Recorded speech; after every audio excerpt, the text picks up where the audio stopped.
एक बहुत अच्छी कथा आती है। एक गांव का व्यक्ति अपना गांव छोड़ रहा है। क्यों? उसकी फैक्ट्री थी, बिक गई।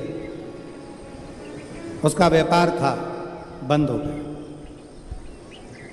परिवार वाले भी उसको छोड़ दे, परेशान कर। उसने प्लान बनाया कि अब मुझे इस गांव में नहीं रहना है, मुझे ये गांव छोड़ना है, मुझे गांव छोड़कर जाना है। पूरा फैक्ट्री बेच दिया, घर बेच दिया, जमीन बेच दी, सब कुछ बेचकर धन एकत्रित करा, घोड़े पर बैठ गया। घोड़े पर बैठकर और सब बेचकर परेशान होकर वहाँ से चल दिया।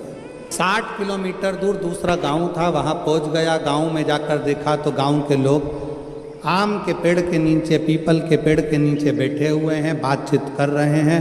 सब आपस में बातें कर रहे थे। इस व्यक्ति ने अपना घोड़ा रोका। घोड़ा रोककर नीचे उतरकर उनके पास जाकर बैठा और बैठकर उसने पूछा, भैया एक बात पूछना चाहता हूँ, क्या आप मुझे बताओगे? बोलो, क्या बात पूछना है? क्या पूछना चाहते हो? भैया ये बताओ, यहाँ के लोग कैसे? गांव के लोगों ने पूछा, तुम कहाँ से आए हो? उसने कहा, मैं अपने गांव से आया हूँ, यहाँ से 60-70 किलोमीटर दूर से। मेरा सारा अब वो गांव मैंने छोड़ दिया है और मैं सोच रहा हूँ कि कोई गांव में जाकर बसना है, मुझे किसी गांव में जाकर रहना मुझे। तुम बताओ यहाँ के लोग कैसे, इस गांव के लोग कैसे? तो गांव के लोगों ने पूछा कि तुम हमसे पूछ रहे हो कि यहाँ के लोग कैसे हैं, पहले तुम बताओ कि तुम जो अपना गांव छोड़कर आए हो वहाँ के लोग कैसे थे? उस व्यक्ति ने कहा, वहाँ हमारे गांव के लोग इतने दुष्ट, पक्के रावण, कंस की औलाद, इतने गंदे पूछो मत। झूठ, प्रपंच, बेईमानी, छल सब उसमें भरा हुआ। अच्छा, हाँ, अब आप बताओ आपके गांव के लोग कैसे हैं? तो उन्होंने कहा, भैया तुम जो बोल रहे हो बिल्कुल वैसे की वैसे ही हमारे गांव के लोग भी हैं। अब उसने मन में सोचा कि अपना गांव का सामान बेचकर आया और यहाँ के लोग भी ऐसे ही हैं, तो क्या मतलब यहाँ रहने से? और आगे बढ़ा।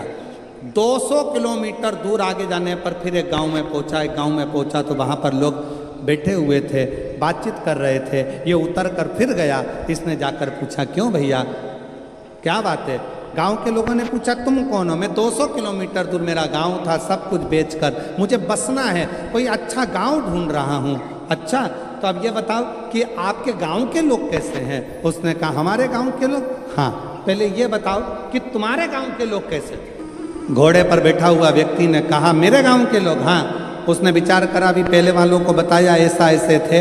इसने अब अपनी बात को पलट दिया और यहाँ पर बोला, मेरे गांव के लोग एकदम संत तुकाराम जैसे, मेरे गांव के लोग एकदम संत नामदेव जी जैसे, मेरे गांव के लोग मीराबाई जैसे, मेरे गांव के लोग तुलसीदास जैसे, मेरे गांव के लोग तो इतने धर्मात्मा, इतने पुण्यात्मा, इतने भजन करने वाले, इतना कीर्तन करने वाले, इतना मंत्र जाप करने वाले, मेरा गांव का लोग इतना सत्यवादी, पूछो मत। इतने में फिर इसने पूछा, अब बताओ तुम्हारे गांव के लोग कैसे हैं? तो सारे गांव वाले एक जैसे बोले, बस हमारे गांव के लोग भी तुम जैसा बता रहे हो ना, बिल्कुल वैसे की वैसे ही है। हमारे गांव के लोग भी धर्मात्मा है, हमारे गांव के लोग भी पुण्यात्मा है, हमारे गांव के लोग भी सत्कर्मी हैं, हमारे गांव के लोग भी संत तुकाराम जी जैसे हैं, हमारे गांव के लोग भी संत नामदेव जी जैसे हैं, हमारे गांव के लोग भी मीराबाई जैसे हैं। तब उस व्यक्ति के दिमाग में आया कि ये बिल्कुल सत्य है। आप कितने भी गांव बदल लो, आप अपनी कितने भी घर बदल लो, आप अपने रिश्तेदार को छोड़कर दूसरे शहर में जाकर बस जाओ, तुम जैसे होगे वैसे ही दुनिया के लोग मिलेंगे। आप अच्छे हो तो दुनिया अच्छी मिलेगी।